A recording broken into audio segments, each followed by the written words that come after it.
भाइयों एवं बहनों, जय श्री गुरुदत्त।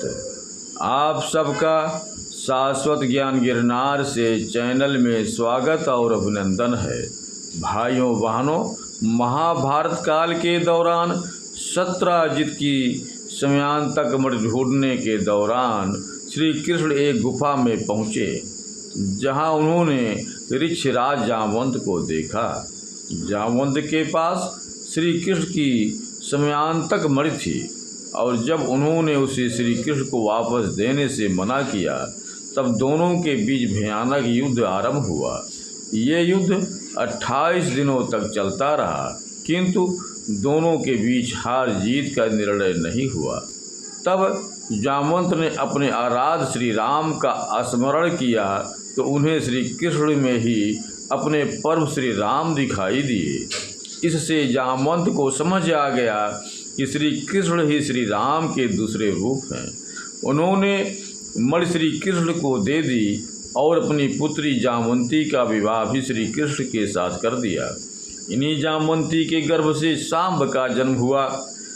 जामवंती सहित श्री कृष्ण की 8 मुख्य रानियां थीं।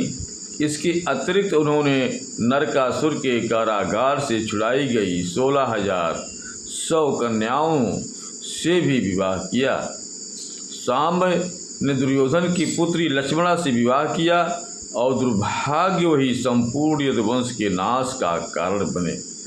भाइयों बहनों, आगे की जानकारी देने से पहले हम आप सबसे अनुरोध करूंगा कि चैनल को सब्सक्राइब एवं वीडियो को लाइक तथा शेयर अवश्य करें तथा कमेंट्स बॉक्स में अपने विचार से हमें अवगत कराएं। कहते हैं सांब दिखने में इतना आकर्षक था कि कोई भी कन्या उसे देखकर आकर्षित हो जाती थी। भविष्य स्कंद एवं वाराह पुराण ने इस बात का वर्णन किया है कि भूलवश श्री कृष्ण ने सांब को कोढ़ी हो जाने का श्राप दे दिया था। सांब बड़े आकर्षक थे और रूप, रंग और कदकाठी में श्री कृष्ण के समान ही थे। उनके रूप के कारण श्री कृष्ण की कुछ रानियां उन पर आकृष्ट हो गईं। उन्हीं में एक रानी नंदिनी ने एक दिन सांब की पत्नी लक्ष्मणा का रूप धरा और सांब के कक्ष में पहुंचकर उन्हें आलिंगन में ले लिया। उसी समय श्री कृष्ण ने उन दोनों को उस अवस्था में देख लिया और पूरी बात की जानकारी न होने के कारण उन्होंने सांब को कोढ़ी हो जाने का श्राप दे दिया। इस पर भी उनका क्रोध शांत नहीं हुआ, तो उन्होंने उसकी मृत्यु के पश्चात उसकी पत्नियों को दस्युओं द्वारा अपहृत हो जाने का भी श्राप दे दिया। पहली तो ये नंदिनी ने सांब को पुत्रवत अपने आलिंगन में लिया था, कामवश नहीं। दूसरी ये कि चूंकि सांब अपने पिता श्री कृष्ण की तरह ही दिखते थे, नंदिनी ने गलती से उन्हें श्री कृष्ण समझकर ही आलिंगन कर लिया। जब श्री कृष्ण को अपनी भूल का पता चला तो उन्हें बड़ा दुख हुआ। उसी समय ऋषि कटक द्वारिका में पधारे। तब श्री कृष्ण ने उन्हें इस समस्या के विषय में बताया।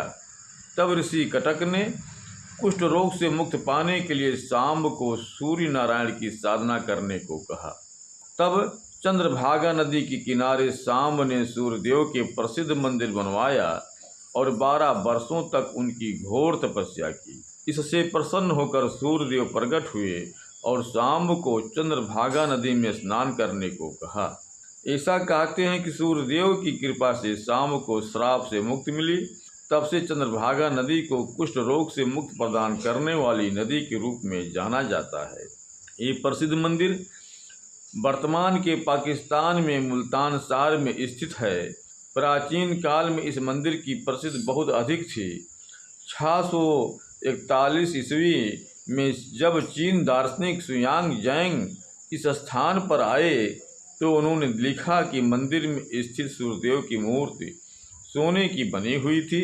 उनके नेत्रों के स्थान पर बहुमूल्य लाल मणि लगे हुए थे।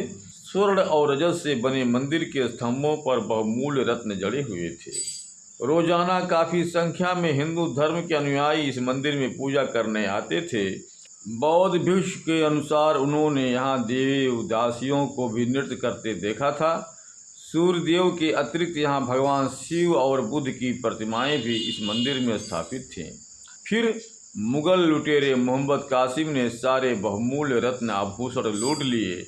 उसने इस मंदिर के साथ एक मस्जिद का निर्माण करवाया, जो आज मुल्तान का सबसे भीड़ भाड़ वाला इलाका है। कोई हिंदू राजा मुल्तान पर आक्रमण ना कर सके, इसके सूर्य मंदिर को एक हथियार के तौर पर इस्तेमाल किया गया।